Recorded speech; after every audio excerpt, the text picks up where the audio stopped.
In the quiet hours of the evening, when the rhythm of the day has slowed and the world begins to rest, stories long forgotten come alive once again. There are tales that flicker briefly, carried by the winds of time and then lost, and there are tales that endure, lingering like the echo of waves that roll endlessly upon the shore. Among them is one story that has fascinated the human imagination more than almost any other, the story of Atlantis, the sunken world, a civilization of extraordinary splendor and mystery, remembered not through ruins we can touch, but through words and whispers that have traveled across generations. Tonight, as you listen, we will walk gently through this story. There will be no rush. We will let the words flow slowly, like calm waters moving over smooth stones. We will linger on details, exploring each image with care, until the world of Atlantis unfolds not as something distant and unreachable, but as something close, something intimate, something alive in your imagination. This story is not only about what may or may not have been, but about the way myths and memories are woven into the fabric of humanity's longing for paradise, its awareness of loss, and its unending search for meaning. When Plato first spoke of Atlantis more than 2,000 years ago, he was not merely telling a tale, he was planting a seed. In his dialogues Timaeus and Critias, he described a land beyond the Pillars of Hercules, what we now call the Strait of Gibraltar, a great island that was larger than Libya and Asia Minor combined. He told his listeners of a civilization blessed by the gods, rich in resources, wise in knowledge, powerful in its armies, and radiant in its beauty. Atlantis was described as a place of harmony, of abundance, of advancement, a kind of golden age that stood as both a marvel and a warning. Plato said the island had been gifted by Poseidon, the god of the sea, to a mortal woman he loved. He described how Poseidon shaped the land, surrounding it with concentric circles of water and earth, making it both protected and open, both grounded and connected. The Atlanteans built bridges, canals, and harbors that linked each ring of the island to the next, creating a city unlike any other, with a balance of design and nature that seemed almost divine. At the center stood a temple, vast and gleaming, where the people honored Poseidon with offerings of bulls and prayers spoken beneath towering columns. It is in this description that our journey begins, for even as we listen now, more than 2 millennia later, the images rise before us like visions in the mind's eye. Imagine the great island rising from the heart of the sea, its harbors filled with ships, their sails gleaming white against the horizon. The air is warm but not harsh, carrying the scent of salt and flowering plants. Streets paved with stone run straight and broad, lined with statues of bronze and marble that gleam in the sunlight.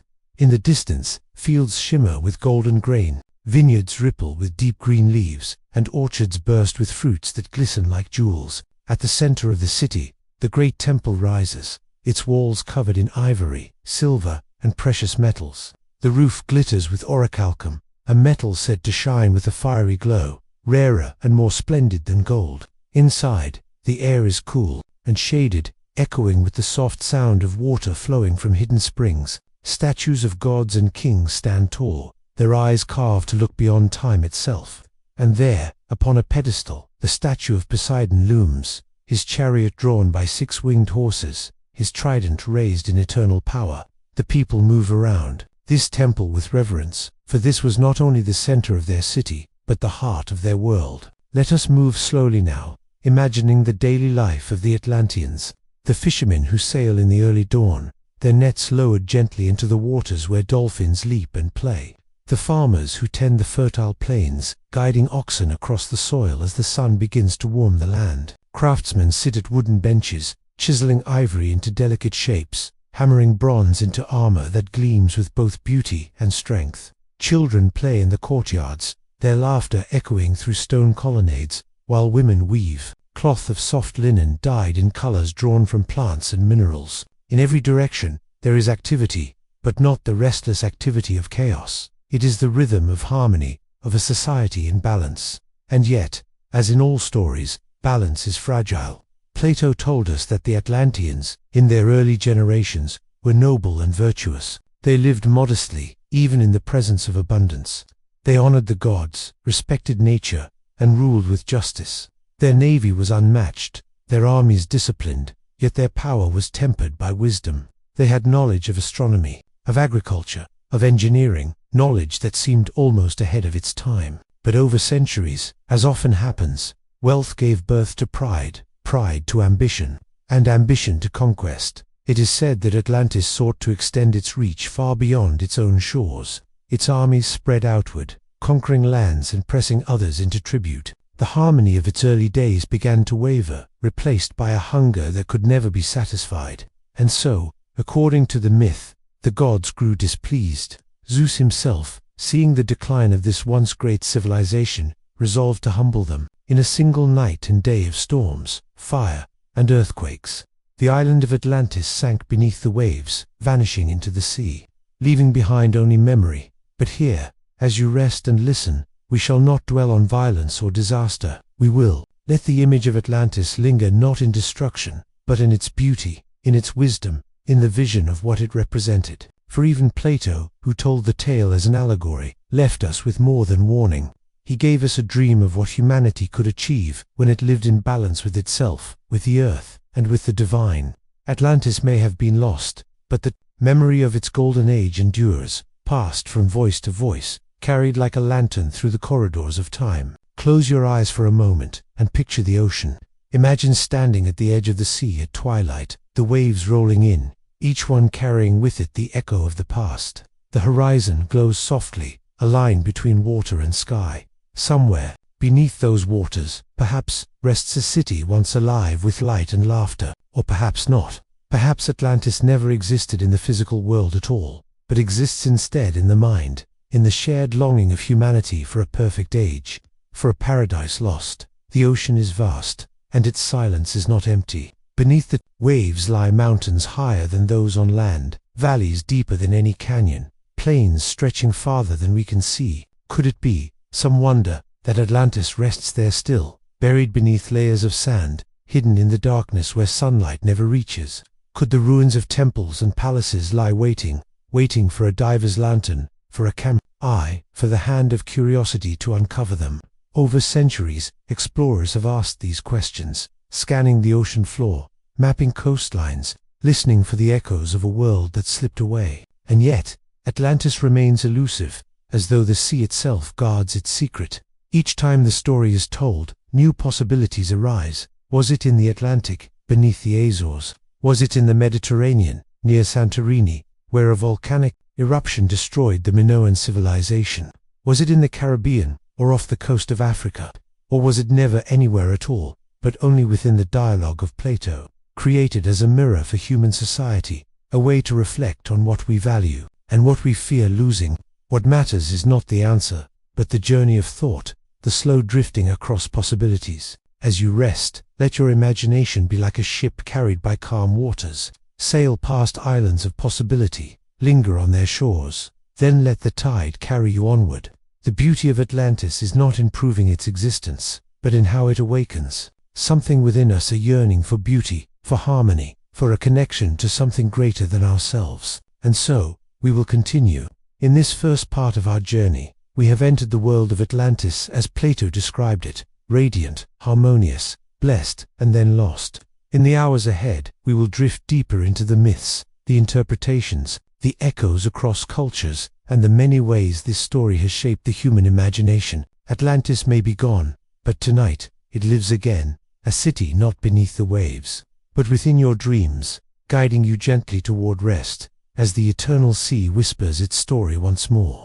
The story of Atlantis does not end with Plato's words. Rather, it begins there, spreading outward like ripples upon a still pond, reaching distant shores of thought, imagination, and culture. The tale he told has lived on, not because we have found the city, but because we continue to wonder about it. As the centuries have passed, each age has shaped Atlantis in its own image, drawing from it lessons, warnings, and dreams. To listen to the story of Atlantis is to enter not only a single myth, but a tapestry of human longing. What was once an allegory in the mind of a philosopher became, over time, a canvas on which generations painted their own visions of paradise, of wisdom, of loss. Atlantis has always been more than a place. It is an idea, one that has traveled far, morphing with each retelling, yet always carrying the same haunting echo of a world that slipped away.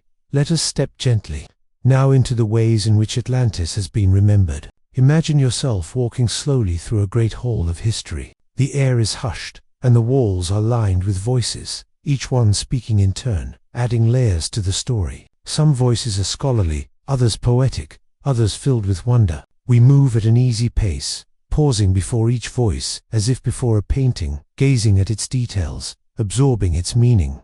The first voice, of course, is Plato's own. His dialogues Timaeus and Critias are where the story was first written down, some 360 years before the Common Era. For Plato, Atlantis was not told as a legend meant to entertain, but as a tale with a purpose. In Timaeus, the story appears almost casually, as a background to a larger discussion about the nature of the universe, the soul, and the order of existence. In Critias, the tale unfolds more fully, with vivid descriptions of the land, its people, and its eventual downfall. Plato framed the story as having come from the Egyptians, passed down to the Greek statesman Solon, and then to his own lineage. But whether this was historical or purely symbolic, Plato does not say with certainty. To Plato, Atlantis was a mirror. He used it to reflect upon the dangers of hubris, of a society that forgets its virtues in the pursuit of power. The story was meant not only as a warning but as a contrast. On one side, there was Atlantis, rich but corrupt, powerful but arrogant.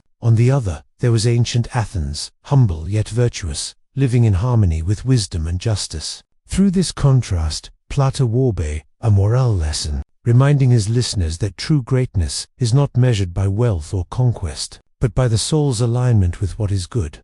Centuries later, other philosophers, historians, and writers would take Plato's words and ask, was it real? Was Atlantis truly a place, or merely a story? The Roman philosopher Proclus, writing in the 5th century, defended its reality, citing Egyptian traditions that spoke of great islands swallowed by the sea. Others dismissed it as allegory, insisting that Plato, as a master of thought, had invented the tale entirely. Yet even those who doubted could not resist imagining. The image of a great island, vast and radiant, lost beneath the ocean, was too vivid, too haunting to let go. As the Middle Ages passed, the story of Atlantis faded somewhat, overshadowed by other myths, other concerns, but it did not vanish. It lingered in manuscripts, in whispers, waiting for the right moment to reawaken. That moment came with the age of exploration.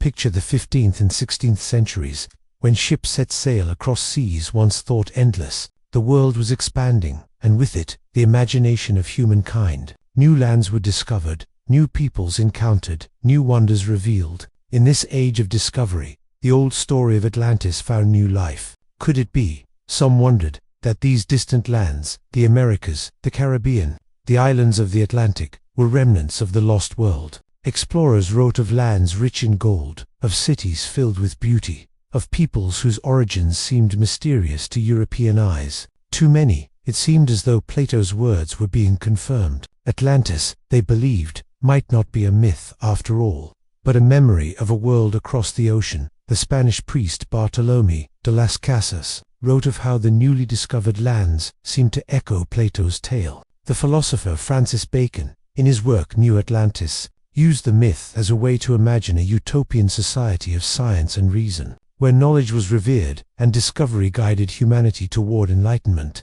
For Bacon, Atlantis was no longer a warning of hubris, but a dream of possibility, a vision of what humanity might become. As the centuries unfolded, Atlantis became a mirror once again, this time reflecting the hopes and fears of an age that was reshaping the world. To some, it was proof of ancient wisdom, evidence that humanity had once been greater than it was now. To others, it was a romantic ideal, a lost Eden waiting to be rediscovered. Writers, artists, and mystics began to weave Atlantis into their works, adding new layers to the myth. By the 19th century, Atlantis had become a symbol, not only in literature but in esoteric traditions. The writer, Ignatius Donnelly, published Atlantis, the Antediluvian World, in 1882, arguing with passion and detail that Atlantis had been real and was the source of all ancient civilizations. To Donnelly, Atlantis was the origin of culture, language, and technology, a mother civilization from which Egypt, Mesopotamia, and even the Americas had descended.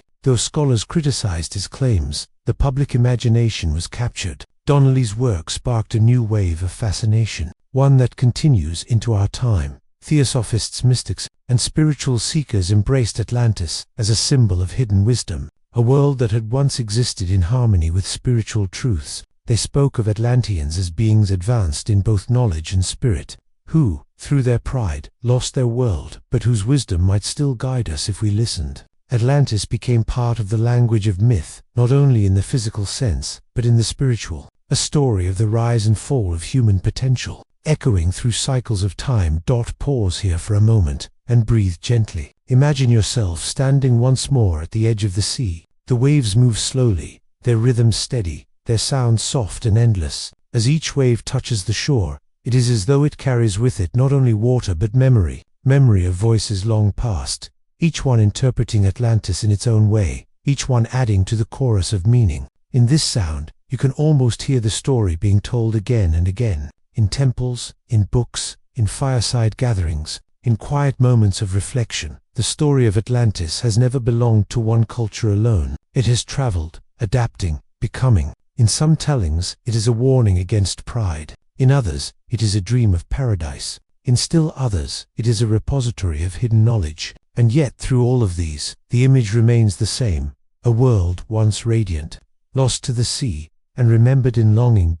As you rest, consider how myths live. They are not fixed. They are alive, changing with each generation, each storyteller. They are shaped not only by what was once said, but by what is needed in the moment of retelling. Atlantis lives because we have needed it to live. It has become a way for humanity to speak of its highest hopes and deepest fears. It has become a mirror of ourselves. And so, as we drift through this hall of history, we see how the myth of Atlantis has been carried from Plato to explorers, from philosophers to mystics, from scholars to dreamers. It has become both ancient and ever new, both distant and close. Whether or not Atlantis ever existed in stone and earth may matter less than the fact that it exists still, here, in the imagination, in the gentle space between waking and dreaming, in the stories we tell when the night is quiet and the soul is open. Atlantis, the eternal myth, continues to flow like the sea itself, unending, mysterious, and filled with echoes of worlds beyond sight. The story of Atlantis does not remain confined to philosophy or allegory. With each age, as the myth traveled further from Plato's words, curiosity turned not only toward meaning, but toward place. If such a world once existed, where was it? Was there, somewhere beneath the restless waters of the earth, the remains of a lost land waiting to be discovered? And so began one of the great fascinations of history, the search for Atlantis. Imagine now, the globe itself turning slowly before you, the oceans wide and deep, the continents stretching out in quiet vastness. Let your mind drift gently across these waters, for each region of the world has been considered, at one time or another, the possible home of Atlantis. The ocean, like a great mirror, has reflected our endless imagination, each possibility adding another layer of mystery. For many, the most natural place to begin has been the Atlantic Ocean itself. After all, Plato spoke of Atlantis lying beyond the Pillars of Heracles, the ancient name for the Strait of Gibraltar. This narrow passage, where the Mediterranean Sea opens into the Atlantic, was seen by the Greeks as the boundary between the known world and the unknown. Beyond it stretched endless waters, filled with uncertainty and wonder. It seemed fitting that here, just past that threshold, a great civilization might once have thrived. In this vision, Atlantis was thought to lie somewhere in the mid, perhaps upon a great island or continent, now lost beneath the waves. Sailors in the early centuries spoke of strange sightings, floating vegetation, unusual currents, sudden mists. Some wondered if these were traces of a drowned land. Later, as maps were drawn of the world, cartographers sometimes marked mysterious islands upon their charts, islands that later could not be found. Some of these bore names that echoed the legend: Antilia Hybrazil, the Isle of the Seven Cities. Each mysterious mark upon a map seemed to whisper of Atlantis.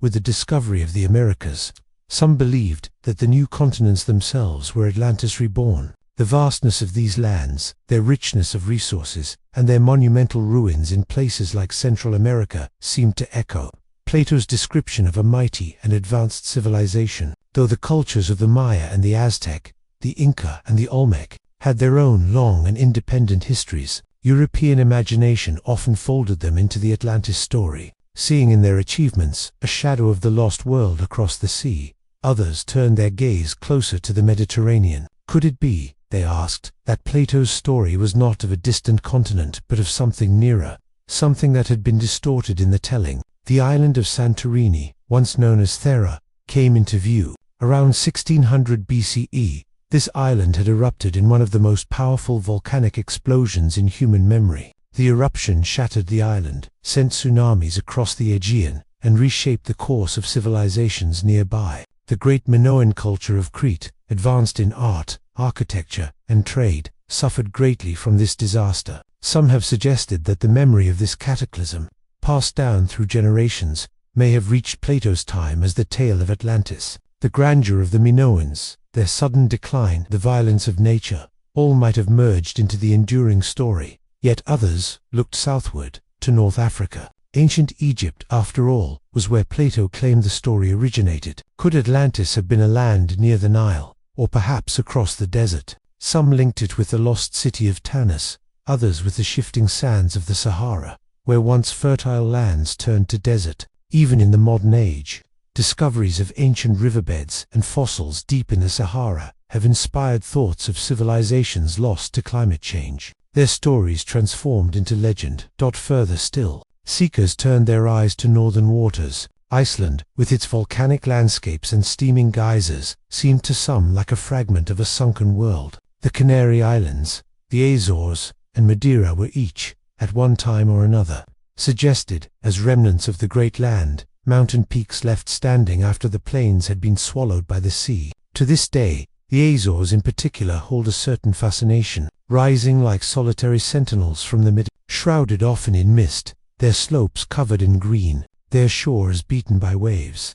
And then, in more recent centuries, the imagination traveled even further, beyond oceans, beyond continents, to the floor of the sea itself. With the advent of oceanography, the ocean was no longer only a mystery above its surface. Maps began to reveal what lay below: vast ridges, deep trenches, plateaus hidden in darkness. In the 20th century, discoveries of the Mid-Atlantic Ridge, a great underwater mountain range, stretching like a spine across the ocean, sparked new speculation. Could this be the remains of a drowned continent? Some enthusiasts claimed that land once rose higher here, forming an island chain that later sank as the earth shifted. The idea of Atlantis living upon this submerged ridge became one of the most enduring theories of the modern age. The ocean floor holds more mysteries still. Submerged ruins have been found in various parts of the world: structures off the coast of Japan at Yonaguni, stone formations off Cuba's coast, and ancient pavements beneath the Mediterranean waters.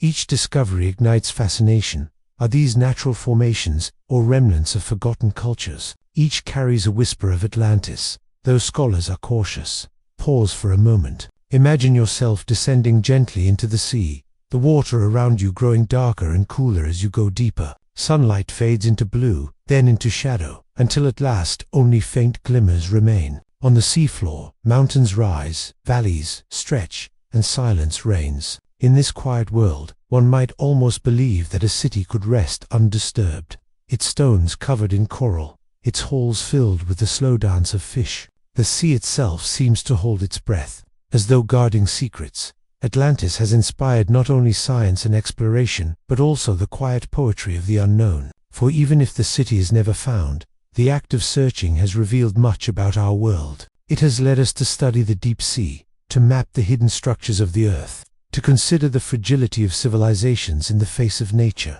The story of Atlantis has been, in many ways, a guide into mystery. And as you drift with this thought, you may sense the rhythm of the myth itself. It is not only about where Atlantis might be, it is about the way human beings long for connection to the past. We seek Atlantis not only with ships and maps but with imagination. Each theory, each location, each possibility is part of a larger story, a story about ourselves, about our need to remember, to dream, to wonder if the world once held something greater that time has taken from us. Let your breath slow, and picture now the entire earth once more. Imagine each of these places: Santorini, the Azores, the Caribbean, the Sahara, the ocean floor, as stars in a constellation. Each one shines faintly, connected by invisible lines of imagination, forming a pattern across the world. At the center of this constellation is the idea of Atlantis, glowing softly, timeless, eternal. The search has never ended, and perhaps it never will.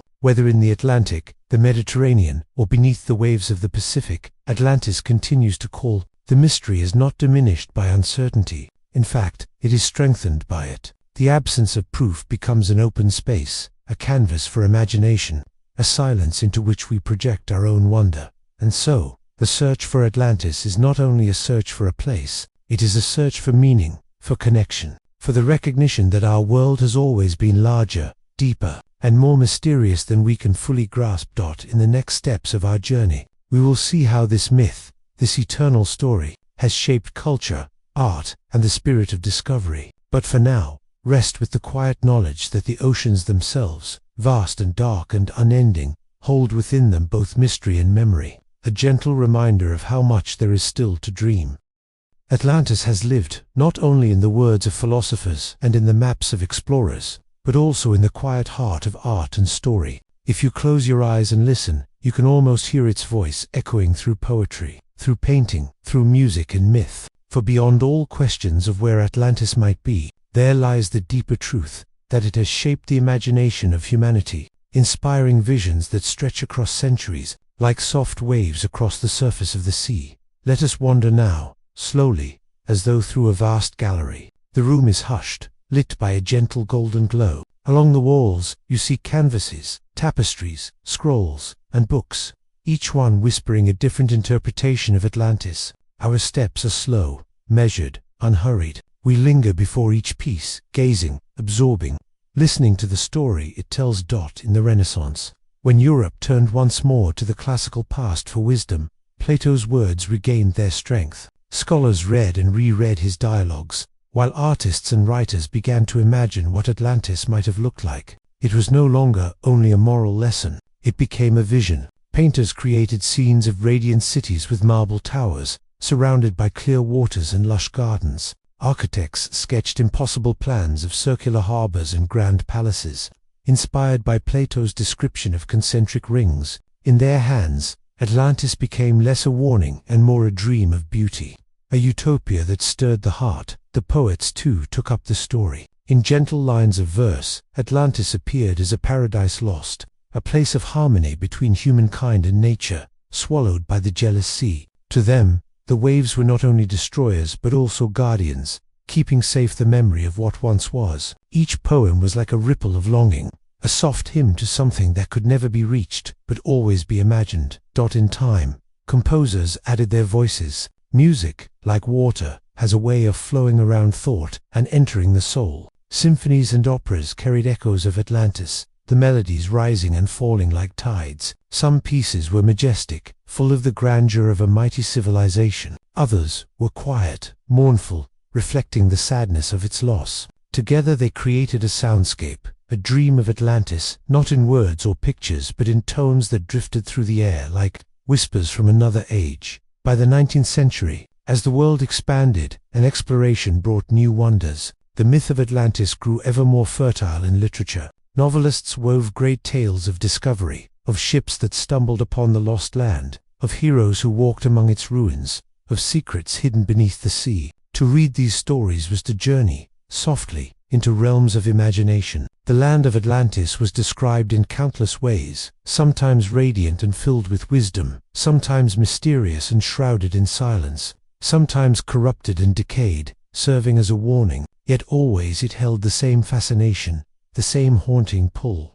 The fascination with Atlantis was not confined to Europe. As the myth spread across cultures, writers from many lands added their own voices, shaping it into something that resonated with their traditions. In Russia, Atlantis appeared in romantic poetry. In South America, it was sometimes linked with the grandeur of pre-Columbian civilizations. In the Middle East, echoes of lost lands and drowned worlds blended with local legends, enriching the story further. The myth was never bound by borders. It flowed freely, as water does, adapting to each shore it touched. Pause here, and imagine yourself walking deeper into the gallery of imagination. Before you now are shelves of books, their pages gently turning in a breeze you cannot feel. The words upon them shimmer softly. In some, Atlantis is described as the cradle of civilization, the place from which all knowledge first came. In others, it is painted as a city of light, radiant with wisdom and peace. Still others depict it as a cautionary tale, a society undone by greed and pride. Each telling is like a brushstroke on the canvas of human creativity, layering the myth with new colors. The visual arts continued to dream of Atlantis as well. Painters of the Romantic era created vast canvases of ruins beneath the sea, columns covered in coral, temples lying in silence as fish swam gently through their halls. The play of light through water, the quiet grace of submerged beauty, became a metaphor for memory itself, things not gone, but hidden, waiting beneath the surface. In sculpture and architecture, Atlantis appeared in symbolic forms. Fountains shaped like seashells, carvings of tridents, murals of waves all hinted at the myth. Even in gardens and parks, landscapes were designed to suggest lost paradises, places where visitors could stroll and imagine themselves upon a shore, gazing out toward a vanished world. In the 20th century, new mediums carried Atlantis forward. Film, with its ability to blend story and vision, brought the myth to life for modern audiences. Directors imagined cities beneath the sea, glowing with strange light, filled with technology that seemed both ancient and futuristic. Animators created playful versions, where Atlantis was a place of magic, hidden just beyond reach. Science fiction writers envisioned it as a lost colony, a forgotten experiment, or even an alien world. Each interpretation built upon the last, proving again that Atlantis was not a single story, but an eternal fountain of inspiration. And still, beneath all these portrayals, the essence remained. Atlantis was always a place of longing, sometimes for wisdom, sometimes for beauty, sometimes for redemption. It was always just out of reach, always hidden, always waiting. That distance, that impossibility, was part of its power. For what we cannot touch often shines most brightly in our imagination. Let your breathing slow now, and picture yourself not in a gallery, but on a shoreline where the waves themselves are the artwork. Each crest of water, each shimmer of foam, holds the memory of 1,000 stories. As the waves recede, they leave patterns in the sand, delicate, fleeting, like images drawn by unseen hands. In those patterns, you can almost see the towers of Atlantis, the gardens, the harbors, the palaces. They appear for a moment, then dissolve. Yet somehow they remain in your mind. Art has always been a way for humanity to hold on to what cannot be grasped. Through brush, pen, voice, and song, we keep alive what time has taken. Atlantis is one of the clearest examples of this truth. Whether it exists beneath the sea or only in imagination, it exists in culture, in creativity, in the ways we tell stories and dream. And so, Atlantis becomes more than a myth. It becomes a symbol of the human soul itself, forever longing, forever imagining, forever reaching toward beauty that lies just beyond the horizon. That is why it appears again and again, in different forms, in different ages. It is not only the story of a lost city, it is the story of the eternal human desire to create, to remember, and to hope. Rest with this thought as we close this block of our journey. The myth of Atlantis is not silent. It speaks, gently, through paintings and poems, through music and stories, through every act of creativity that seeks to capture what is fleeting. It lives not in stone, not in water, but in imagination, an eternal place, built not with walls and columns, but with dreams. Atlantis, as it lingered in memory, did not remain simply a tale of stone cities and seas. Over time, it slipped into another current, quieter and more mysterious, a current of thought that flowed through mysticism, philosophy, and the search for hidden wisdom. To close your eyes and listen here is to hear not the crash of waves, but the soft murmur of secrets whispered across centuries. When Plato first spoke of Atlantis, he described not only its splendor, but its fall, a fall brought about by imbalance, by a society forgetting the harmony between spirit and nature. It was a moral lesson as much as a tale. Later generations, especially those who sought truth in places beyond the visible, held on to that moral. They saw Atlantis not simply as a physical place, but as a symbol of higher knowledge lost to the sea of time. In the quiet halls of esoteric schools, whispered among seekers of the hidden, Atlantis became a key. Some imagined it as the home of advanced beings, wise teachers whose understanding of the cosmos surpassed anything we know. These teachers, it was said, had preserved fragments of their knowledge, passing them down through sacred traditions, hidden in symbols, myths, and rituals. To study these was to trace faint ripples back to the lost island. In mystical literature, Atlantis often appeared as the cradle of ancient wisdom, Alchemists and philosophers of the medieval and Renaissance ages sometimes spoke of a time when humanity lived closer to divine truth, before pride and desire drew it away. Atlantis, for them, was not only a city beneath the sea, but the memory of a spiritual state, a golden age of harmony. To imagine Atlantis was to imagine a time when knowledge was whole, when spirit and matter were not divided. As centuries passed, new voices carried this thread further. In the 19th and early 20th centuries, movements devoted to hidden knowledge, theosophy, esoteric societies, mystical philosophies, embraced Atlantis as part of their vision. Writers such as Helena Blavatsky and later mystics described Atlantis as a real stage in the spiritual evolution of humanity. To them, Atlantis was not only a myth but a truth concealed, a chapter of our collective soul, marked by great heights of wisdom and also by a tragic fall. The story was told that Atlantis had possessed sciences both material and spiritual, technologies woven with energies that remain beyond our comprehension. Its downfall, they said, was not mere chance, but a result of imbalance, knowledge without wisdom, power without humility. For seekers of the hidden path, this tale served as a gentle reminder that knowledge must be balanced with compassion, that advancement must walk hand in hand with spirit. Pause for a moment, and picture yourself in a dimly lit library, shelves reaching into the shadows. Candles flicker softly, their flames moving like quiet stars. Upon the shelves are books bound in dark leather, their titles faded by time. You take one down, open it slowly, and within you see drawings of symbols, circles, spirals, stars, alongside passages that speak of Atlantis, of lost temples, and eternal truths. Reading these words feels like listening to a distant melody, soft, haunting, carrying echoes from a time before memory. Mystics often described Atlantis not only as a place, but as a cycle. Civilizations, they believed, rise and fall like the tides, and Atlantis was one great tide that had receded, making way for another. Yet the knowledge of that tide was never fully gone. It was preserved, hidden in sacred sites, in temples, in myths scattered like seeds across the world. The pyramids, the stone circles, the great temples of many lands, all were, in this view, echoes of a wisdom that once flowed from Atlantis.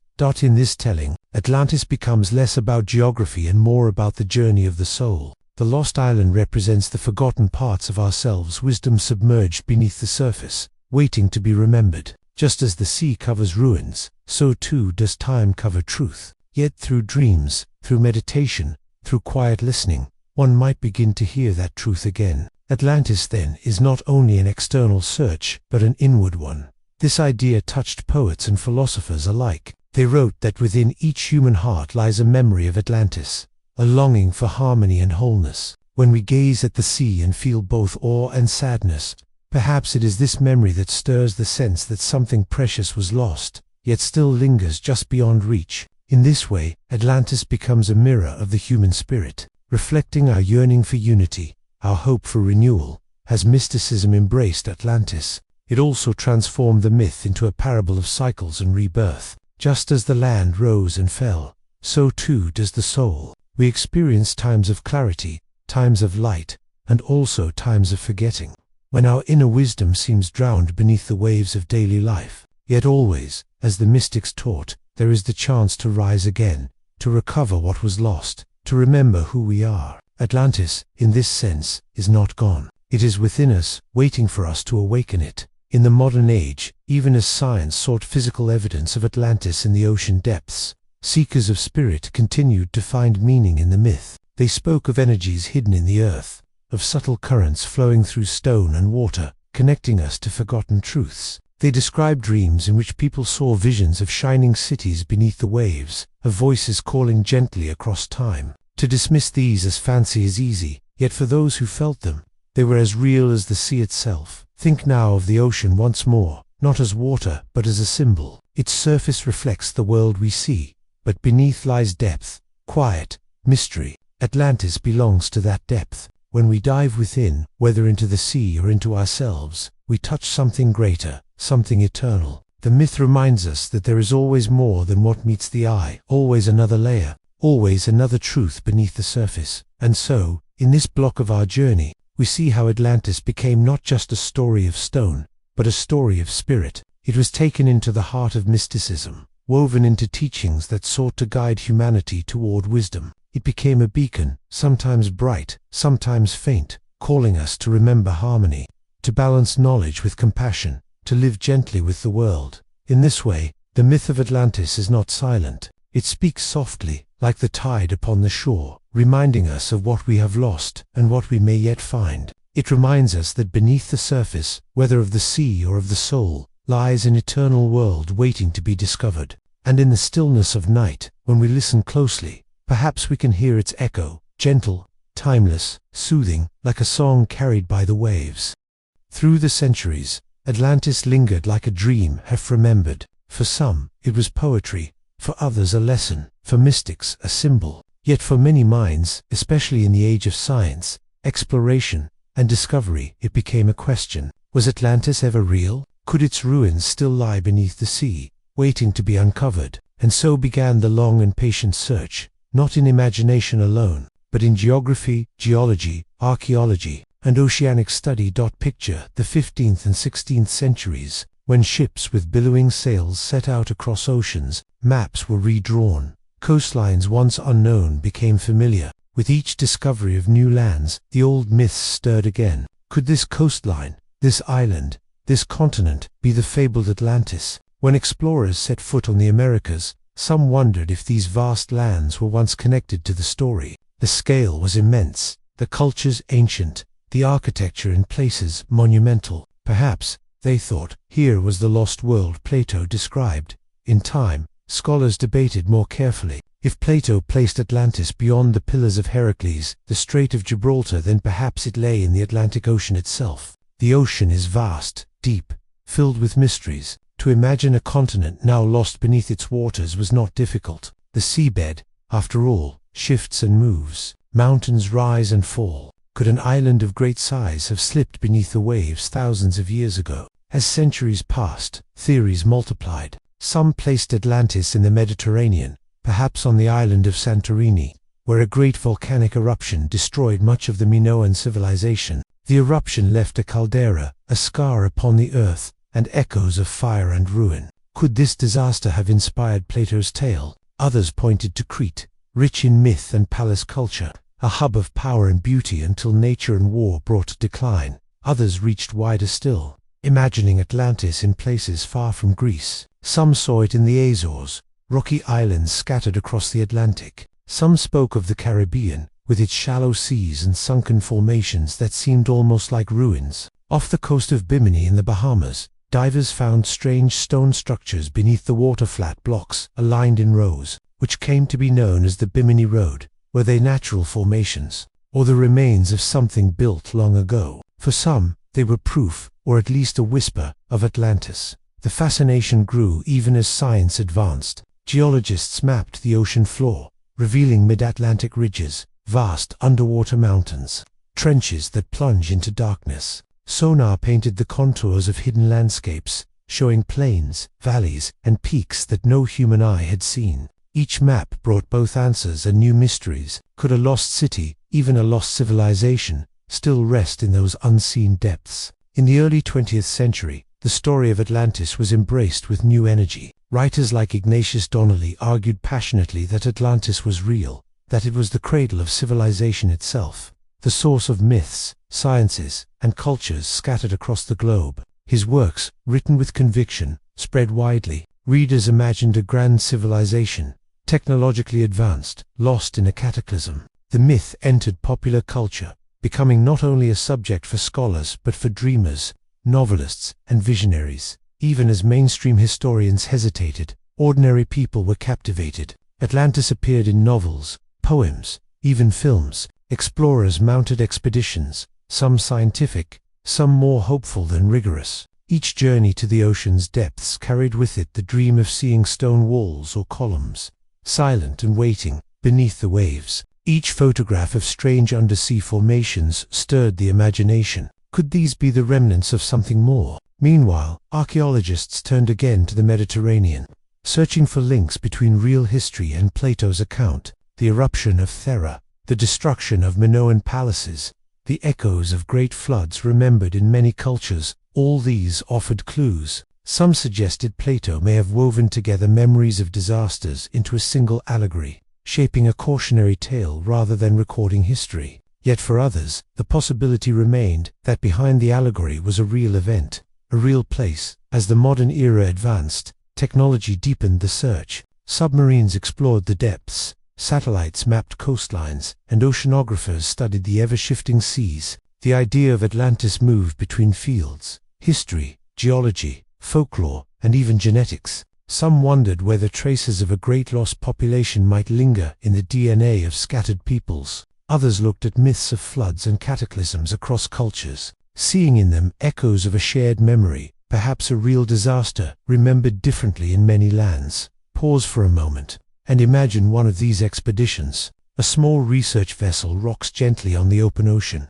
The sky above is endless blue, the horizon unbroken. Scientists peer over the side, watching as a submersible slips beneath the surface. Lights flicker on in the deep, cutting into the dark water. Slowly, it descends, cameras recording the hidden world below. Strange corals appear, fish glide silently, and then shapes emerge, formations that look almost like steps, or walls, or roads. The observers lean closer. Are these natural, carved by the slow, patient hand of geology, or are they remnants of builders long forgotten? The line between nature and human design is not always easy to draw, especially beneath the sea where time works in silence. Yet each new discovery fuels the story. News spreads quickly, headlines proclaim possible ruins, images ignite imaginations. Though most are explained by science, the desire for Atlantis never fades. It remains like the horizon, always just ahead, always calling.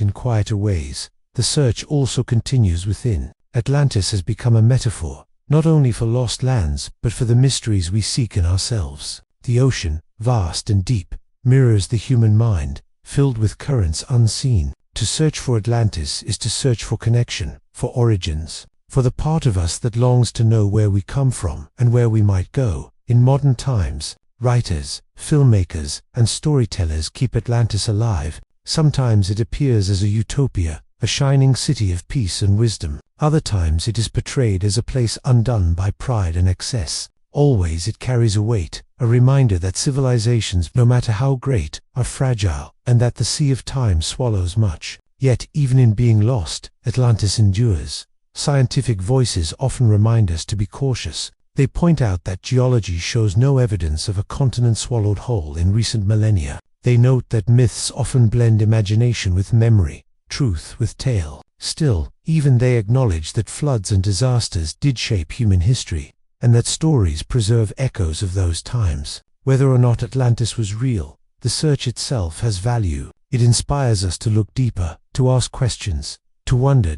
In this balance between science and story, Atlantis finds its place. It may not rest on maps or in charts, but it lives in the human heart. Every time a diver slips into the sea, every time a satellite images the ocean floor, every time a reader opens Plato's words, the story continues. The search itself has become part of the myth, woven into its fabric. And so, in this block of our journey, we rest in the modern age, an age of discovery and doubt, of science and dream. Atlantis has not been found, and perhaps it never will be. Yet its absence is not a silence, but a presence. It lingers in our imagination, shaping how we see the past and the future. Like the sea, Atlantis is both surface and depth. On the surface, it is a mystery we chase with ships and machines. In the depths, it is a symbol we carry within, a story we tell ourselves about loss, hope, and the endless search for truth. And as the waves continue their timeless rhythm, the myth continues to eternal,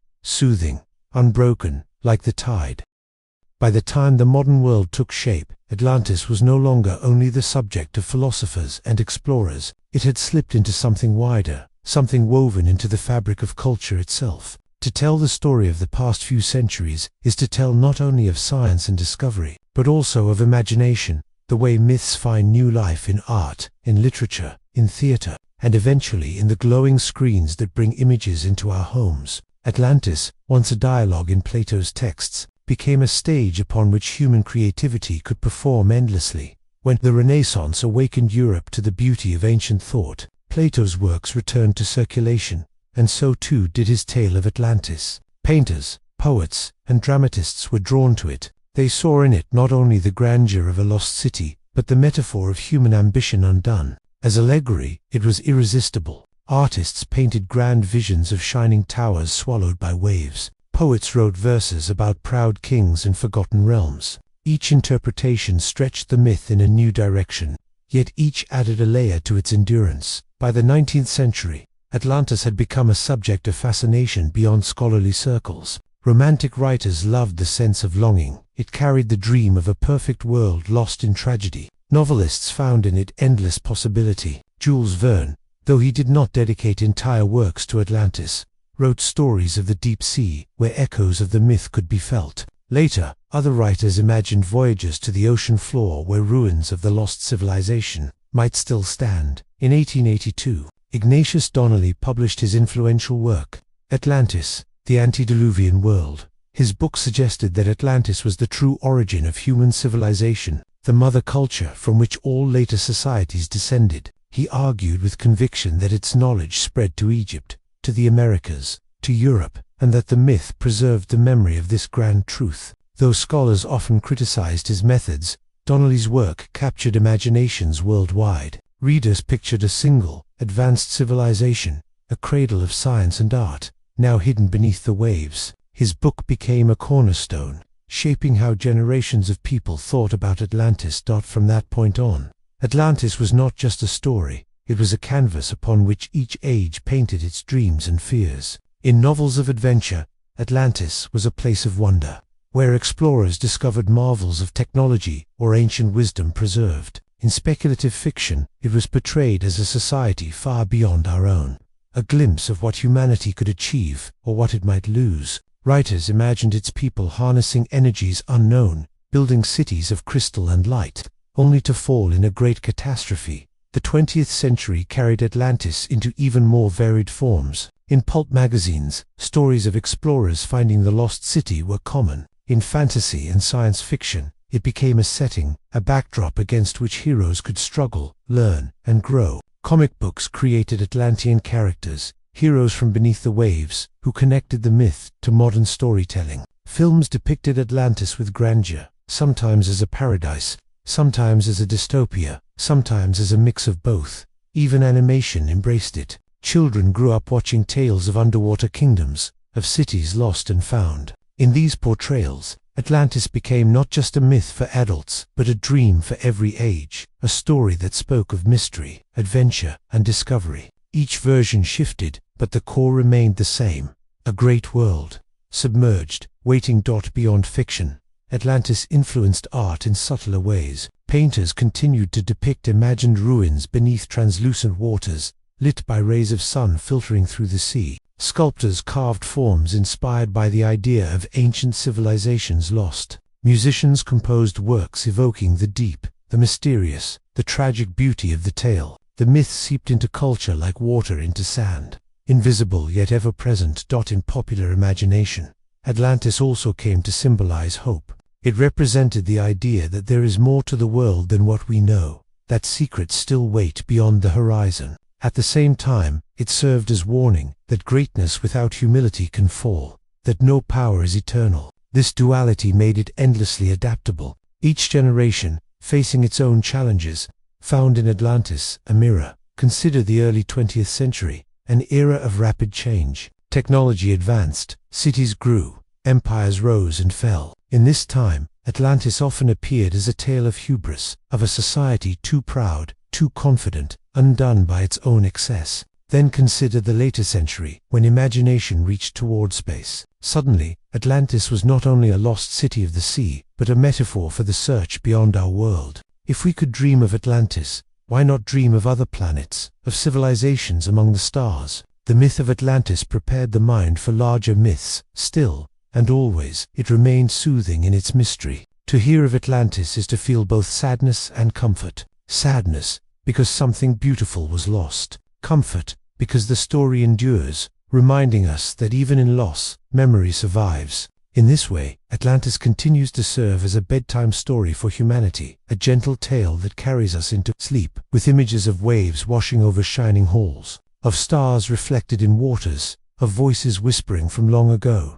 In the modern era, with the rise of mass media, Atlantis became almost unavoidable. Television shows explored it, sometimes in documentaries searching for evidence, sometimes in dramas imagining it alive. Video games built entire worlds inspired by it, letting players wander its imagined streets. Online communities debated theories, shared images of supposed ruins, dreamed together of finding proof. The myth adapted easily to every medium, every technology. Even in science, where caution rules, Atlantis lingers. While most researchers see it as allegory, the idea still sparks curiosity. Every discovery of an ancient sunken city, whether in the Mediterranean, the Indian Ocean, or elsewhere, brings whispers of Atlantis. These ruins are real, tangible, and though not Plato's Atlantis, they remind us that civilizations do vanish, that seas do rise, that time does erase much. In this way, Atlantis is always just close enough to possibility to remain alive. Imagine now a gallery of images, paintings of crystal palaces, novels with covers showing great waves breaking over marble, films with glowing undersea kingdoms, music swelling with mystery. Atlantis threads through them all, a quiet continuity. It is not bound to one form, one vision. It transforms with each retelling, yet the essence never changes. As you let your mind drift with this thought, you may sense why the myth endures so strongly in popular culture. Atlantis is flexible. It is at once a paradise and a tragedy, a dream and a warning. It can be hopeful or sorrowful, scientific or mystical, ancient or futuristic. Few myths carry such versatility. Few stories adapt so smoothly to each generation's voice. And so, in this block of our journey, we rest in the presence of imagination. Atlantis is no longer just a question of history or philosophy. It is a story told and retold, reshaped by novels, by films, by art, by song. It is a cultural constant, a gentle echo across centuries. And as long as we tell stories, Atlantis will remain beneath the sea, within the page, upon the screen, in the quiet space of dreams, like waves upon the shore. These stories return again and again, never fading, never ending. And perhaps that is the true secret of Atlantis, not whether it was real, but that it is eternal in the human mind. As the tale drifts further, we return to Plato's writings. For it was within his dialogues Timaeus and Critias that Atlantis first came to life in recorded words. His voice carried the memory of a story supposedly passed down from Solon, the Greek statesman, who had learned it from Egyptian priests in the city of Sais. In their recounting, the Egyptians spoke of a great island nation, situated beyond the Pillars of Hercules, what we now call the Strait of Gibraltar. It was a land larger than Libya and Asia combined, they said, a land blessed with wealth and splendor, ruled by kings descended from the god Poseidon himself. Atlantis, in these ancient words, was not merely a distant island but a mighty power that stretched its influence across seas and lands, a kingdom both prosperous and ambitious. Its people, the Atlanteans, were said to possess technology, organization, and knowledge that surpassed the known civilizations of their age. Yet, for all their grandeur, the story carried a warning: pride and hubris. The downfall of many empires marked their fate. For when Atlantis sought to dominate beyond its shores, it was Athens, then a rising city, that stood in defiance. And in that defiance, the gods, according to Plato, judged Atlantis. A day and a night of calamity befell them, earthquakes and floods tearing the island asunder, sinking it beneath the sea's dark embrace. Such was the tale, written as allegory, yet for centuries read as possible history. To understand the endurance of this story, one must consider not only the words of Plato, but the echoes that rippled through time. Was Atlantis merely a parable, a way for him to contrast the ideal virtues of Athens with the corruption of imperial ambition? Or was there, indeed, some fragment of truth, some distant memory of a civilization lost to disaster? For listeners through the centuries, the latter possibility has always carried a certain magnetism. After all, human memory, preserved in myth, often contains kernels of reality,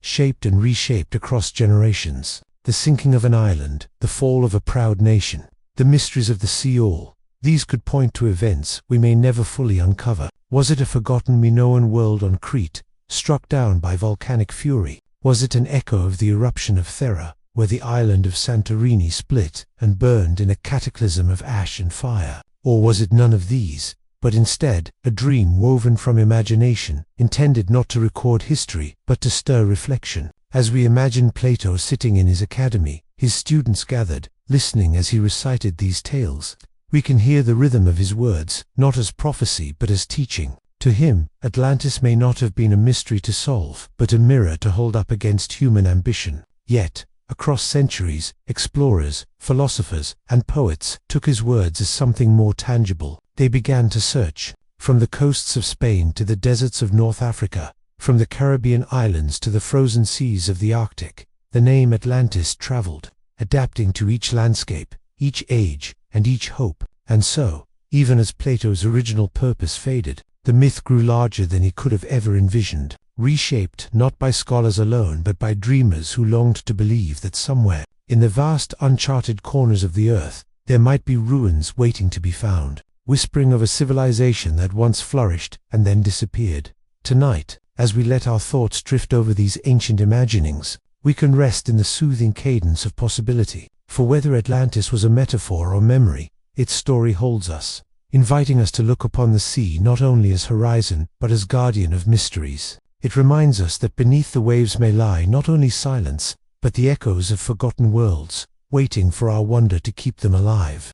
The story of Atlantis drifts through time like a ship without anchor, carried not by evidence, but by memory, imagination, and longing. As night deepens and our thoughts slow, it is worth pausing to recognize why this myth has endured so long, why it has captured civilizations separated by oceans, languages, and centuries. Atlantis is not only the tale of a lost island, it is a mirror, reflecting the human desire to imagine something greater than what is before us, a world of golden balance, divine favor, and tragic downfall. It is the echo of our fears and our dreams, clothed in water and mystery, eternal in its shifting forms. Plato's account remains the first and most detailed. He describes a realm of abundance and order, a society favored by the gods, where concentric rings of land and sea formed a perfect geometry, where canals shimmered in sunlight, and where architecture gleamed with bronze and silver, ivory and gold. The central temple, dedicated to Poseidon, was said to be vast beyond measure, its walls reflecting the divine metals of the earth, its roof a brilliant display of artistry, its altars glowing with sacrifice and worship. Whether or not such a place ever existed is almost beside the point, for what Plato truly described was an ideal, a utopia built as much of philosophy as of stone. Atlantis was not merely a land but an image of order, a lesson wrapped in grandeur, a story of what happens when human ambition exceeds divine measure. As generations repeated the tale, its form shifted. Two scholars of the Renaissance, rediscovering ancient texts in a Europe hungry for knowledge, Atlantis seemed more than fable. It was evidence, perhaps, of ancient wisdom preserved by Plato, wisdom that hinted at forgotten sciences, or when maps were redrawn and oceans were crossed. Explorers imagined that Atlantis lay beyond the horizon, hidden among islands, still uncharted. The myth gave courage to voyagers and wonder to maps, its absence filling sailors with hope that a new land, a lost land, awaited discovery. And with every wave that struck their ships, the dream of Atlantis kept them moving forward, guided not by compass alone, but by a story older than any nation. The Enlightenment gave Atlantis another life. In an age of reason and skepticism, thinkers read the myth not as geography, but as allegory. Atlantis became a parable of rise and fall, a reminder that civilizations, no matter how powerful, could crumble under the weight of pride. It was a philosophy of impermanence, echoing in minds that sought to explain the cycles of history. Writers reflected on Rome, on Babylon, on empires that once stood invincible and now lay in ruins. Atlantis was their metaphor, a way to describe the inevitable fragility of human achievement. In the Romantic Age, the myth took on yet another face. The 19th century, enamored with poetry, art, and longing for the sublime, imagined Atlantis as a drowned paradise, a place of lost beauty and eternal melancholy. Painters dreamed of marble columns beneath waves, of mermaids drifting through palaces, of forgotten harbors lit only by filtered light. Poets wrote of ancient voices singing through the sea, of love and loss preserved in the ocean's silence. For the Romantics, Atlantis was not a warning, nor an allegory, but a dreamscape, a canvas for human yearning. Its tragedy was its beauty, and its beauty was its solace. By the 20th century, the myth of Atlantis had grown into a vast field of speculation. Some imagined it as evidence of advanced prehistoric civilizations, keepers of forgotten technology. Others tied it to theories of extraterrestrial visitors, or to global cataclysms that left only fragments of memory in human minds. Writers of science fiction embraced it, blending myth with speculation, weaving tales of undersea domes, alien knowledge, or ancient powers. Atlantis shifted again, its outline fluid, adapting to every imagination that touched it. And yet, in every retelling, one constant remained: the fascination with loss, with the idea of greatness swallowed, with knowledge drowned, yet never entirely gone. What, then, makes Atlantis so enduring? Perhaps it is the rhythm of the story itself, the rise and fall, like waves against the shore. Humanity tells and retells it, not because we expect to find Atlantis, but because, in its loss, we see ourselves. We see the fragility of our own civilizations, the uncertainty of our own age, the truth that even the mightiest cities may fade. But we also see hope, the idea that memory, imagination, and story can preserve what stone and wood cannot. Atlantis may be gone, or it may never have existed, yet it lives more vividly than many real kingdoms because it inhabits the realm of myth, where destruction cannot erase remembrance. As we let these thoughts drift, imagine the myth as a tide. Each age has added its water, reshaping the coastline, eroding some details, building new ones, but the tide itself is eternal. Atlantis is a story that does not still. It ebbs and flows, but it never vanishes. Its constancy lies not in fact, but in fascination, and fascination is its own form of immortality. If you close your eyes now, you might picture Atlantis not as ruins or temples, but as a mirror held before humanity. It reflects our hunger for knowledge, our fear of loss, our awe of the sea, our pride, and our fragility. It asks quiet questions. What does it mean to fall? What does it mean to lose what once seemed eternal? What does it mean to be remembered only in fragments of stories? The answers drift, like shadows across the ocean floor. We cannot hold them, but we can feel them. And in that feeling, there is a calm recognition that stories themselves are survival. Atlantis, in this way, belongs alongside the greatest stories of loss that haunt human memory. The burning of the great library of Alexandria, the fall of Troy, the collapse of Rome, the silence of Nalando Shuan tells of knowledge and culture slipping beyond reach, yet each one endures, preserved not in ruins, but in retelling. We carry them in words, in whispers, in texts, copied and recopied, in songs, in paintings, in the quiet space between waking and dream. And tonight, as the myth of Atlantis floats in your mind, you are participating in that same act of preservation. Simply by listening, you are keeping the myth alive. Let the rhythm of this truth soothe you. Nothing is ever wholly lost while it is remembered, and no civilization is entirely silent while its story is spoken. Atlantis may or may not rest beneath the sea, but it rests within us, in the continuity of imagination. It is there when explorers look to the horizon, when poets write of longing, when philosophers ponder impermanence, when dreamers close their eyes and see a shining island rising from the waves. And so, as we drift deeper into the night, let Atlantis be not a puzzle to solve, but a lullaby of human longing, a story as timeless as the sea, as vast as the sky, as gentle as the tide against a quiet shore. In its endless retelling, it becomes not just a myth of what was, but a song of what always will be, our unending desire to seek, to dream, to remember, and to let imagination carry us beyond the reach of time. The myth of Atlantis drifts onward, and with each century that has carried it, the ocean of meaning surrounding it has deepened. By the time we reach the modern world, the story is no longer only Plato's vision or the dream of poets, but a global current running through cultures, books, paintings, films, and imaginations. In this block, let us slowly drift across the centuries once more, pausing not to race through facts, but to let the quiet waters of memory wash gently over us, to listen to how humanity has reshaped Atlantis into countless forms, each one whispering a slightly different story, yet all of them bound by the same eternal melody of longing. In the late Renaissance and into the Enlightenment, the world's map was being filled in, coastlines charted, mountains sketched, rivers inked into parchment with growing precision. Yet for all the cartographic accuracy, there were still vast blank spaces, regions where explorers dreamed, where imagination could breathe.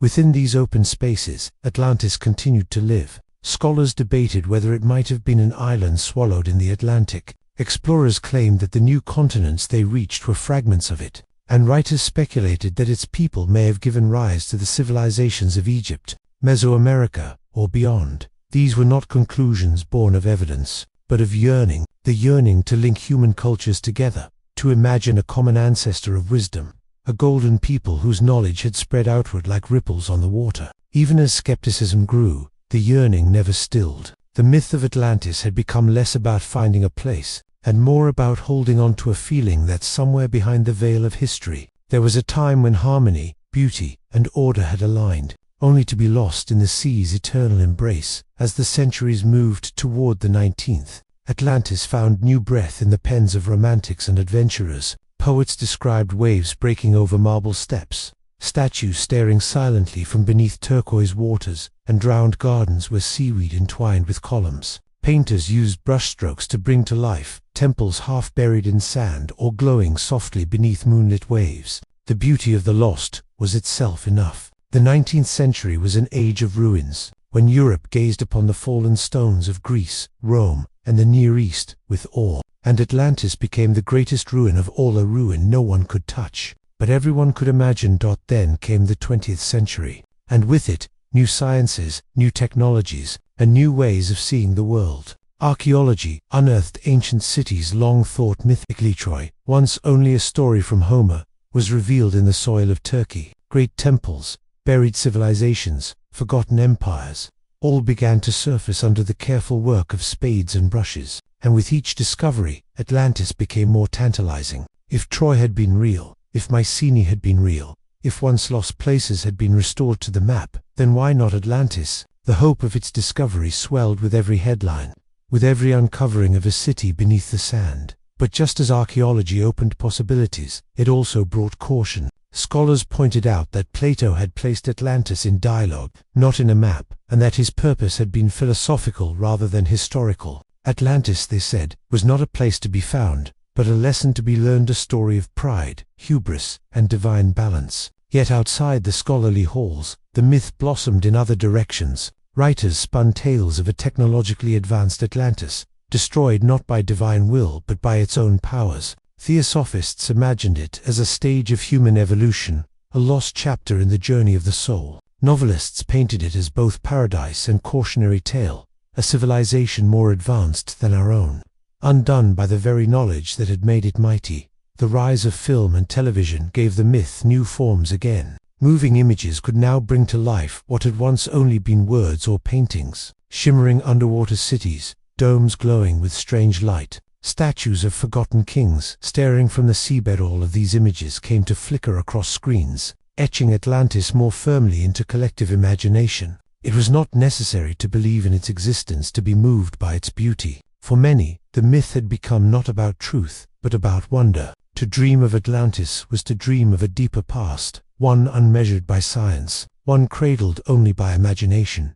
And as the century passed into the present, Atlantis remained. Some sought it in the Mediterranean, linking it to the eruption of Thera and the fall of Minoan civilization. Others imagined it in the Atlantic, or beneath the icy sheets of Antarctica, or hidden under the waters of the Caribbean. Still others looked not to the earth but to the stars, weaving Atlantis into tales of extraterrestrial contact, of civilizations beyond our own, of cosmic cycles repeating themselves. And through it all, the myth never weakened. Its strength lay in its adaptability. It was never fixed in one form, never bound to one interpretation. Like the sea itself, it flowed, reshaping itself to the contours of every age, every culture, every dream. And yet, in the quiet of night, the enduring power of Atlantis is not in the specifics of where or what it might have been. It is in the questions it allows us to ask. What does it mean to lose knowledge? What does it mean for greatness to sink beyond reach? How fragile is civilization, and how eternal are the stories that remain when stones crumble? These questions do not keep us awake, they lull us, because they are not questions of urgency, but of timeless reflection. They remind us that we are part of a rhythm far larger than ourselves, a rhythm of rise and fall, of memory and forgetting, of building and breaking, of telling and retelling. If we imagine ourselves now adrift upon an endless sea, with the stars spread above us and the waters shifting gently below, Atlantis is not a place beneath us, but a presence around us. It is the silence between waves, the shimmering of the horizon, the echo of voices half remembered. It belongs not to the earth, but to the imagination, and the imagination is boundless. That is why Atlantis has never died. It is not a city, not an island, not a ruin. It is a story, and stories cannot drown. So as we rest in this moment, breathing slowly, feeling the rhythm of the world ease into stillness, let us carry Atlantis, not as a mystery to solve, but as a companion to dreams. For it belongs here, in this gentle state between waking and sleep, where reality softens and imagination expands. In this state, Atlantis is always real, always waiting, always shimmering just beyond reach, calling softly with its song of stone and sea, of grandeur and loss, of memory that never fades. As we drift deeper into the myth, we come to understand that Atlantis is not simply a lost island, nor an ancient tragedy, but a canvas upon which humanity has painted its deepest questions. When we look at how cultures across the ages have carried the story, what we see is not a quest for certainty, but a slow, endless meditation on the fragility of civilization, the endurance of memory, and the longing for a paradise just beyond reach. The waves that have carried Atlantis through history are not made of salt water, but of human imagination itself, rising and falling, reshaping and softening, never ceasing. In one telling, Atlantis is a paradise drowned for its pride. In another, it is the cradle of all later civilizations, its wisdom diffused across continents when survivors scattered to new lands. In another, it is the echo of natural disasters, like volcanic eruptions, earthquakes, or floods, remembered in myth long after the details faded, and in still others it becomes the realm of spirits, or of otherworldly beings, or of civilizations that belonged not to our Earth but to a larger cosmos. Atlantis, in this way, is infinite. It does not exist as one truth, but as many reflections, as if seen upon rippling water, always shifting, never still. The allure lies in the duality of the story. On one hand, Atlantis is perfection, harmony between land and sea, between gods and men, between abundance and beauty. On the other hand, it is destruction, hubris punished, greatness humbled, the sea reclaiming what once stood proud. This duality is the very rhythm of human history, repeated endlessly. Empires rise, shine with brilliance, and fall into silence. Monuments are built, only to be eroded by time. Knowledge flourishes, only to be lost and rediscovered. Atlantis, whether real or not, reflects this cycle so perfectly that it feels eternal. It soothes us, not because it promises permanence, but because it reminds us that loss is part of the pattern, and memory is the bridge across it. Think of how often this pattern has unfolded. The Library of Alexandria, burned and broken, yet still remembered as a beacon of human thought. Nalanda in India, a great center of wisdom, destroyed by fire, yet living on in story. The ruins of Rome, scattered stones, speaking of once immense power. The vanished cities of the Maya, swallowed by jungle, still pulsing with mystery. Each of these is an Atlantis of its own grand fallen, remembered. The sea of time swallows, but the tide of story preserves. And in the gentle rhythm of this understanding, the mind can rest, knowing that nothing is ever entirely gone. Atlantis also carries a gentler teaching. By imagining what was lost, we imagine what might be. The myth opens a space for dreaming, for picturing societies that balanced beauty and wisdom, or that soared too high and fell, leaving lessons for those who follow. It encourages a soft reflection on our present age. Are we building wisely, or are we repeating the mistakes of those imagined Atlanteans? Are we seeking harmony, or are we pushing beyond balance into hubris? These are not questions that trouble the mind, but questions that drift like feathers across thought, light and soothing, encouraging reflection without urgency. In the dark, with the waves of the myth carrying us gently, they are simply reminders of the rhythms we live within.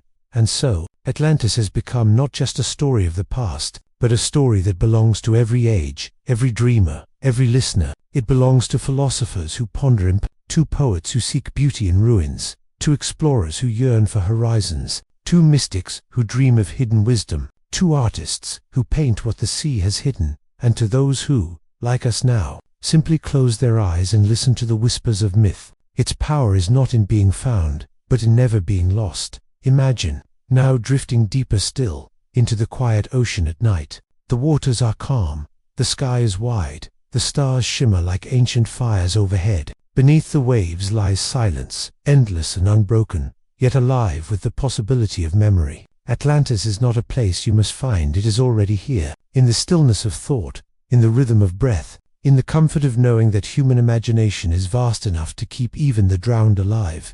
And as we float upon these waters, the myth ceases to be a mystery and becomes instead a companion. It does not need solving, it does not need proof, it does not need certainty. It only needs to be remembered, told, and carried, as we are doing now. In this way, Atlantis is eternal, not eternal in stone, nor eternal in maps, but eternal in story, in the gentle, unbroken current of words that move across centuries. So let the mind soften here, as Atlantis drifts through your thoughts not as a riddle, but as a lullaby, a story of stone and sea, of light and shadow, of grandeur and loss, a myth that has never died, and that will never die, because it belongs not to the ocean floor, but to the human soul. As the myth of Atlantis continues to unfold across the ages, it takes on a quality almost like the sea itself. The ocean is never still, never fixed, but always in motion, always changing its color, its sound, its form. So too has the story of Atlantis flowed, reshaping itself in every age, in every voice that has carried it forward. Plato gave us the first wave, setting forth an island of wonders, rich in detail and alive with lessons. After him, poets and philosophers, mystics and dreamers, explorers and scholars have each lifted the tide, sending the myth rolling gently forward into the next era. Each time, Atlantis was not lost, but remade, as if the sea of imagination refuses to let it sink completely. Close your eyes now and picture the many shores where Atlantis has touched human thought, in the quiet libraries of the Renaissance, where scholars pored over Plato's words by candlelight, seeking meaning beyond the text. In the halls of explorers preparing for voyages across unknown seas, where the promise of hidden lands stirred courage. In the quiet corners of the 19th century, where writers spun tales of advanced civilizations, of machines and sciences, far beyond their time, drawing Atlantis into the dawn of modern imagination. In the living rooms of the 20th century, where stories of aliens, lost technologies, and great catastrophes filled books, radio shows, and films, offering Atlantis anew to curious minds. And even now, in the quiet of this moment, the myth continues. You are listening, and in listening, you are part of the long chain that carries it forward. The story rests within you, gently, like a stone placed upon the seabed. The sea may cover it, but it remains, part of the eternal rhythm of remembering. What is striking about Atlantis is how it reflects humanity's deepest desires, just as the sea reflects the sky. For some, it is a longing for wisdom, proof that once humanity lived in greater harmony, guided by knowledge we have since lost. For others, it is a warning and echo of hubris punished by nature, a reminder that civilizations rise only to fall when pride outweighs humility. For others still, it is simply wonder, the possibility of something beyond the known, the thrill of mystery itself. These desires are as timeless as the tide, and so the myth endures. We may ask ourselves, gently, why such myths comfort us. Part of it lies in the imagination's power to turn absence into presence. The sea hides Atlantis, and yet, by telling its story, we bring it back to life. In this way, the myth soothes the uncertainty of time. Though cities fall, though knowledge fades, though oceans rise, memory can restore what is gone. The mind, in its quiet dreaming, becomes a vessel in which nothing is ever truly lost. Picture, for a moment, the great stones of Atlantis, imagined by countless artists. They stand tall, carved with intricate patterns, worn but enduring. Around them, gardens bloom, water channels gleam, and towers shine with the light of a sun forever setting over the sea. This picture is not history, but it is truth of another kind. It is the truth of yearning, of beauty, of memory carried across centuries. The details do not matter, whether the stones were real, whether the gardens ever grew. What matters is that the vision exists, soft and unbroken, in the collective dream of humanity. As the waves of this vision rise and fall, let your mind drift further into the stillness of reflection. Notice how Atlantis mirrors not only the past, but the future.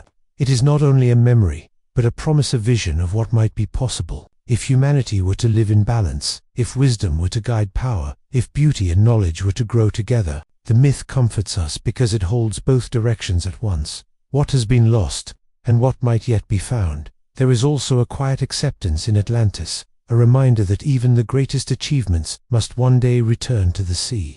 No city is eternal, no monument immune to time. But in that acceptance lies peace.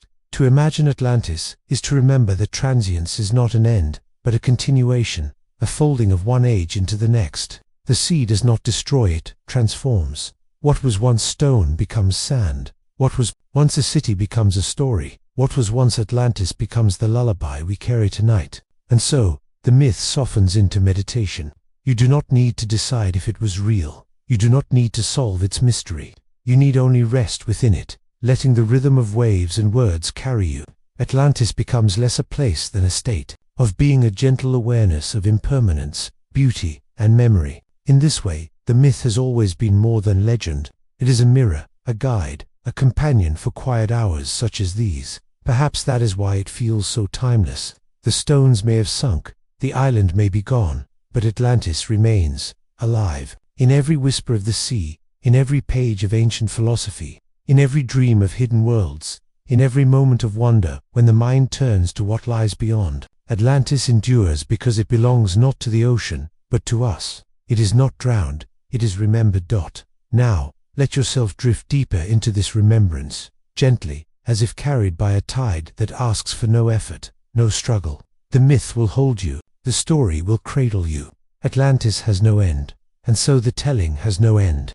It continues in every listener, in every dreamer, in every quiet night when the mind turns to the sea.